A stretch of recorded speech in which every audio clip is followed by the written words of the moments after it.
RD. Sharma solution देख रहे हैं class 12 chapter 6 determinants MCQ multiple choice questions. अब एमसीक्यू में 4 ऑप्शन होते हैं, उनमें से एक सही होता है या मल्टीपल भी सही हो सकते हैं, लेकिन 4 ऑप्शंस होते हैं, उनमें से चूज करना होता है अपने को। तो यदि ए और बी स्क्वायर मैट्रिसेस हैं, ऑर्डर इसका 2 है, तो डिटर्मिनेंट ए प्लस बी यदि 0 है, ये पॉसिबल तब होगा जब, अब आप देखें कि इसका उत्तर क्या हो रहा है। इसका उत्तर डी है। मैं आपको समझाता हूं ये कैसे है। अब आप क्या कर रहे हैं, यहाँ पर determinant of A plus B, यानी कि ए प्लस बी लीजिए ऐसे। अब इसका आप डिटर्मिनेंट निकाल रहे हैं, ठीक है जी। मतलब पहले आप इसका डिटर्मिनेंट निकाल लेंगे, ये इसको इन दोनों को ऐड करेंगे, फिर डिटर्मिनेंट निकालेंगे, है ना। अब इसका मतलब क्या होता है कि यहां पर ये ए प्लस बी यदि टोटल इनको जोड़ें और 0 आए, जब ये 0 आए तभी डिटर्मिनेंट 0 होगा। मान लीजिए कि ए 0 है, बी 0 नहीं है, बी 0 है, ए 0 नहीं है, तो अगर ए 0 है तो बी का कुछ ना कुछ वैल्यू आएगी, और बी अगर मतलब वाइस वर्सा ये भी केस होगा। इसका मतलब ये है कि अगर ये दोनों 0 नहीं है ऐड करने के बाद, अगर ये जैसे एक ए है, एक बी जो है वो माइनस ए के बराबर है, तो ए माइनस ए क्या हो जाएगा, 0, है ना। या फिर ए प्लस बी करने के बाद 0 आएगा आपका। तो इसका मतलब ये है कि ये तभी पॉसिबल है जब ए प्लस बी ये 0 हो, तभी आप डिटर्मिनेंट 0 कहला पाएंगे, अदरवाइज ये कोई ना कोई कंटेंट दे देगा। इसको इस तरीके से समझ सकते हैं कि आप ए को बी को एक मैट्रिक्स के तहत लीजिए, दोनों को जोड़िए, जैसे ए प्लस बी यहाँ किया हुआ है, इसका डिटर्मिनेंट देखिए, और ये 0 इसको रखिए, ये भी 0 रखिए, तो ये तभी 0 हो पाएगा जब इसका मैट्रिक्स 0 होगा, दोनों को ऐड करने के बाद। Which of the following is not correct. देखिए पहले मैं आपको बता देता हूं कि कौन सा नॉट करेक्ट है और बाकी करेक्ट क्यों है, फिर उस पर बाद में डिस्कस करेंगे। पहली चीज ये है कि अगर जब हम ऐड करते हैं, जैसे ये ए है, इसको ऐड करेंगे, जब अलग करेंगे तो ये ए यहां, बी यहां, सी यहां, डी यहां, ऐसे नहीं होता है। ये कैसे होता है, अब मैं इसको करके दिखाता हूं आपको। जैसे A plus B, E plus F, ये 4 बार खुलेगा। देखिए मैं बताता हूं किस तरीके से खुलेगा और 4 बार कैसे खुलेगा। पहले हम क्या करेंगे, यहां खोलते हैं। पहले हम होगा ये ए और ई अलग और बी और एफ अलग, इनको खोल दिया, बाकी सब ऐसे रहेगा, सी प्लस डी, जी प्लस एच, और सी प्लस डी और जी प्लस एच, ये हो गया। अब ये खुलेगा ए ई सी जी, तो ये इस तरीके से है, ये ए और ए ई और सी जी ये हो गया अलग, प्लस ए ई और डी एच ये हो गया प्लस। अब ये अलग से खुलेगा, जैसे बी एफ सी जी और बी एफ और डी एच, ठीक है साहब, ऐसे होगा ये। तो ये तो गलत हो गया। अब ए और ए ट्रांसपोज अगर बराबर है, यू नो, ए और ए ट्रांसपोज बराबर है तो डिटरमिनेंट भी बराबर होंगे, क्योंकि डिटरमिनेंट में क्या फर्क पड़ता है, रोज और कॉलम ही तो चेंज हो रही है, तब डिटरमिनेंट तो एक वैल्यू है पूरे उस मैट्रिक्स की। ये हम ऑलरेडी देख चुके हैं, जब के बाहर आता है तो के क्यूब हो जाता है, अगर ये 3/3 हो, यानी बेसिकली ये के की पावर n हो जाता है। जब भी के बाहर आएगा तो इसके ऑर्डर जो होगा मैट्रिक्स का वो लग जाता है, ये हो गया। यदि ए आपका स्क्यू सिमेट्रिक मैट्रिक्स है, अगर ऑड ऑर्डर का, तो ये भी हम जो वेरी स्मॉल आंसर क्वेश्चन में देख रहे थे कि अगर ए स्क्यू सिमेट्रिक है और उसका ऑर्डर 3 है, 5 है, यानी कि ऑड ऑर्डर है, तो डिटर्मिनेंट ए आपका 0 हो जाएगा। यदि ए आपका ये मैट्रिक्स है and C I J is the cofactor of A I J, मतलब अगर ए 1 1 है तो उसका कोफैक्टर आपका C11 है, इस तरीके से, then the value of A is given by. अब वैल्यू ऑफ ए से क्या होगा, आपको केवल ये देखना है कि ये दोनों कंटेंट सेम होने चाहिए। मतलब A11 अगर लेंगे तो A11 का कोफैक्टर C11 होना चाहिए, बस इसी को ढूंढ लीजिए आप। देखिए ये A11 C11 दिख रहा है, लेकिन A12 21 हो गया, ये दोनों बराबर दिखने चाहिए बस आपको। यहां पर क्या है, A11 C11 A21, अरे ये तो सही है बिल्कुल, इसी का तो कोफैक्टर लोगे आप, इसी का तो कोफैक्टर लोगे, इसी का तो कोफैक्टर लोगे, तो इसका आंसर क्या बनता है आपका, इसका आंसर डी बनता है। ध्यान रखेंगे कि हमेशा कोफैक्टर, जैसे A1 है तो इसको कोफैक्टर निकालने के लिए मैं इस रो और कॉलम को छोड़ देता हूं, ये इसका कोफैक्टर आएगा। A12 लेता हूँ तो इसको छोड़ दूंगा, इसका कोफैक्टर आएगा, तो इसी के कोफैक्टर से मल्टीप्लाई होना है। ऐसे नहीं होना है कि भाई A11 का A13 से हो जाएगा, A21 का C11 से हो जाएगा। बल्कि एक चीज़ और बता दूंगा आपको, अगर इस रो को लीजिए और इस कॉलम के कोफैक्टर से मल्टीप्लाई कर दीजिए तो जीरो वैल्यू आ जाएगी। ये रो लीजिए और इस रो के दूसरे, ये वाला रो है, इसके कोफैक्टर से मल्टीप्लाई कर दीजिए तो जीरो हो जाएगा।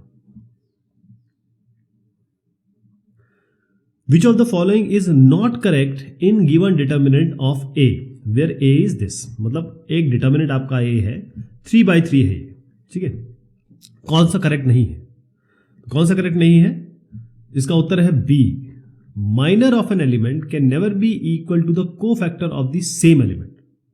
माइनर क्या होता है? जैसे अभी मैंने आपको बताया कि माइनर जो होता है वो क्या होता है, आप रो और कॉलम को छुपा, मतलब जिस भी वैल्यू का माइनर निकालना है, जिस भी वैल्यू का निकालना है, इसका रो और कॉलम छुपा देते हैं, बाकी जो बचता है उसका डिटर्मिनेंट निकाल देते हैं। तो माइनर ऑफ एन एलिमेंट, यानी जैसे मान लीजिए A11 का मैं माइनर निकालना चाहता हूं, can never be equal to the cofactor of the same element. Minor और कोफैक्टर एक जैसे होंगे, ये नॉट करेक्ट। इसका मतलब क्या हुआ? इसका मतलब ये हुआ कि माइनर और कोफैक्टर सेम होते हैं। जैसे अगर मैं 3/3 लूं, अगर 3/3 मैट्रिक्स में लूं, तो जहां जहां -1 की पावर 1, मतलब ये इवन आएगा, वहां माइनर और कोफैक्टर एक जैसे हो जाएगा। लेकिन जहां जहां माइनस की पावर i+j, यानी इवन मतलब ये i+j के बारे में बात कर रहा हूं, रो और कॉलम नंबर, जहां पर i+j जो है वो ऑड हो जाएगा, इसका मतलब क्या है कि ये माइनर और कोफैक्टर अलग अलग हो जाएंगे, एक जो भी होगा उसका नेगेटिव साइन आएगा। तो नॉट करेक्ट में ये आया। जैसे बाकी अगर हम डिस्कस करें कि माइनर का तो हमेशा ऑर्डर कम ही होता है, क्योंकि अगर ये माइनर इसका लेना चाहते हैं आप तो इसको छोड़ेंगे, ये इसी का आएगा। Value of the determinant is obtained by multiplying the row और कॉलम बाय करस्पॉन्डिंग कोफैक्टर्स। बिल्कुल सही है। हम कोई भी रो चूज करते हैं, कोई भी कॉलम चूज करते हैं, और उनके जो माइनर ये कोफैक्टर निकलते हैं उससे मल्टीप्लाई करते हैं। माइनर भी नहीं, कोफैक्टर से मल्टीप्लाई करते हैं। माइनर लेना है तो आपको साइन भी देखना पड़ेगा। अगला है orders of minors and cofactors of the elements of A is same. Minor और कोफैक्टर में अंतर क्या है? अगर मान लीजिए माइनर की वैल्यू 3 आती है, कोफैक्टर की -3 हो सकती है या 3 हो सकती है, यही दो वैल्यू आ सकती है। इसका मतलब ऑर्डर जो है इसका तो सेम ही होगा ना।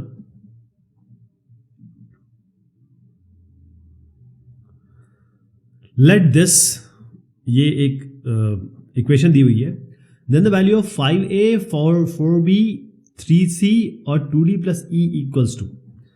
अब इसमें ये सवाल उठता है कि फर्स्ट कट में लगेगा यार ये AB 5a कैसे निकालूंगा मैं इससे, यही चीज आएगी ना। लेकिन इसका एक बहुत ही सिंपल ट्रिक है। देखिए आप क्या करेंगे, आपको ये डिटर्मिनेंट लेना है, पहले इसको हम खोल देंगे। जब खोलेंगे तो हमारे पास एक एक्सप्रेशन आएगा, ये इसको हम इससे इक्वेट करेंगे। मैं आपको करके दिखा देता हूं कैसे करेंगे। मैं इसको पहले ओपन कर देता हूं ना। हम क्या करेंगे, इसको ओपन कर देते हैं। चाहे तो आप इसको थोड़ा सा इजी भी कर सकते हैं, सब्ट्रैक्ट भी कर सकते हैं, थोड़ा 0 आ जाएगा, तो ऐसे ही कर लेते हैं। देखिए ये आपका कॉलम 1 है, ये कॉलम 2 है, कॉलम 3 है। अगर आप इसको सब्ट्रैक्ट करेंगे 2 0 मिलेगा, इसको इससे मिलेगा, ये रो में भी मिल जाएगा आपको कुछ यहाँ। तो आप एक काम करेंगे कि इस या डायरेक्ट ही खोल दें, डायरेक्ट खोल देते हैं, क्योंकि आपको दिख रहा है 0 मिलने वाला है। डायरेक्ट खोल देते हैं आपको। तो ये आपका हो जाएगा x, ये 2 और ये x, यहाँ -2 आएगा। x करेंगे तो यहाँ पर क्या बनेगा आपका, ये कंटेंट, तो x 6 -2 करेंगे तो क्या होगा, x² x और 6 ये बनेगा ना। यहाँ 2 के लिए बनेगा x² x 6 और प्लस x में यहाँ क्या बनेगा आपका x² x। ठीक है जी। ये क्या बना 6x -6x, ये तो 0 हो जाएगा, इसको छोड़ दीजिए। ये आपका बनेगा 6x² -6x -2 आपका ऑलरेडी है, प्लस ये बनेगा x³ x², तो x³ x²। इसको खोल देते हैं, -2 ये -12x² हो गया ये, और प्लस 6 2 12x प्लस ये x की पावर 4 हो गया और -x³। अब इसको जरा सिलसिलेवार तरीके से लगा देंगे। मैं सिलसिलेवार तरीके से लगा के यहाँ लिख रहा हूँ। x की पावर 4 यहाँ लिख दीजिए, x cube minus x cube यहाँ लिख दीजिए, माइनस 12x स्क्वायर यहाँ लिख दीजिए, प्लस 12x यहाँ लिख दीजिए, ठीक है जी। और प्लस क्योंकि कांस्टेंट है नहीं तो इसको हम 0 कर देते हैं। अब इक्वेट कर लीजिए, a क्या है 1 क्योंकि इसके आगे 1 है, b कितना है -1, c कितना है 12, d कितना है 12 है ना, c -12 है, ये क्योंकि माइनस में है, -12x स्क्वायर है, ये -12x स्क्वायर है, -12 आ गया, ये आपका c -12 है। और d कितना है, यहाँ से कैलकुलेट करिए 12 आ गया, e तो खैर 0 है ही नहीं तो e 0 हो गया। तो बस ये है कि आपकी ABCD सब आ गया। अब आप उसमें यहाँ रख दीजिए 5 इंटू a कितना आया आपका 1, प्लस 4 इंटू b कितना आया -1, प्लस 3 c कितना आया -12, प्लस 2 इंटू d कितना है 12 है, e 0 है। इसको कंप्यूट कर लीजिए, आपका -11 आ जाएगा, ठीक है जी।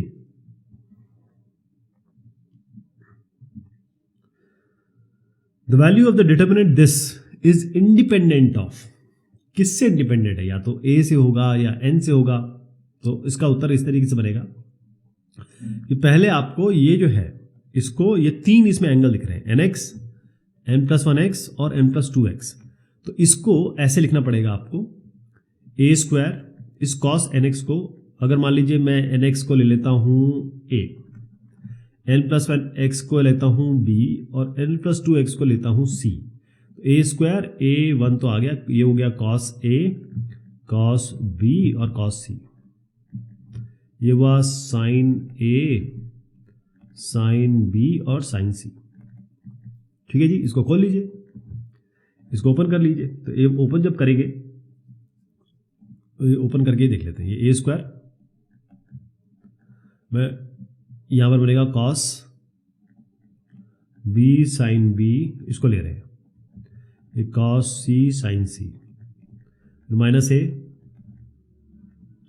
ये cos a sin a, ये cos c sin c और प्लस 1, ये cos a sin a, cos b sin b।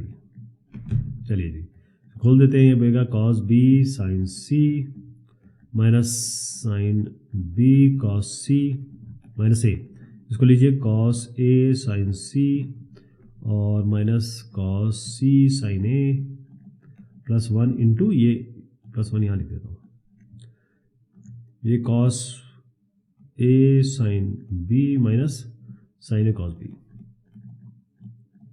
Okay, अब सीधा से आपको देखना है कि ये फॉर्मूला है, ये किसका फॉर्मूला है, देखिए cos a sin b minus sin b sin, इसको इस तरीके से लिख लेता हूं मैं कि इसको sin c cos b minus c वाला पहले ले लेंगे, आपका cos c sin b। तो sin a cos b minus cos a sin b, इसका फॉर्मूला क्या होता है, sin a माइनस b, यानी कि इसको लिख सकते हैं sin c माइनस b। तो इसी तरीके से बाकी भी आ जाएंगे, ये बनेगा a square sin c minus b, ये बनेगा आपका माइनस a sin ये c माइनस a, प्लस ये बनेगा 1 इंटू ये, यानी कि sin b माइनस a। अब इसमें आपको एक ही चीज देखनी है कि आपका कहीं भी इसमें n नहीं आया है, n क्यों नहीं आया है, आप c माइनस b करिए, क्यों, ये c माइनस b है ना, पहले आप देखिए ये c हमने क्या लिया था, ये लिया था n+2x, तो n+2x ऐसा, n+2c माइनस b, b क्या है n+1x,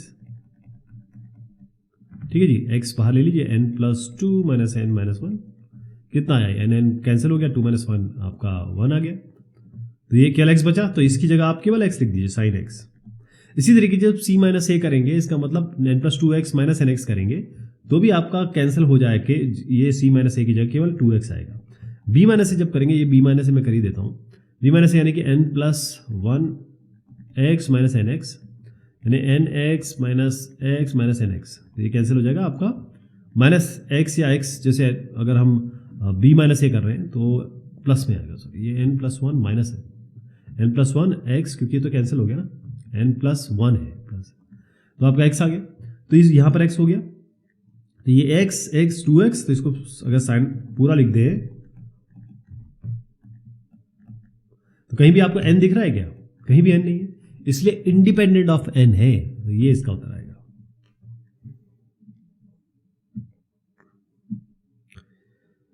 यदि आपका डिटर्मिनेंट एक ये है, डिटर्मिनेंट एक दूसरा ये है, देन इन दोनों को जोड़ के 0 आ रहा है या कैसे क्या आ रहा है ये आपको बताना है।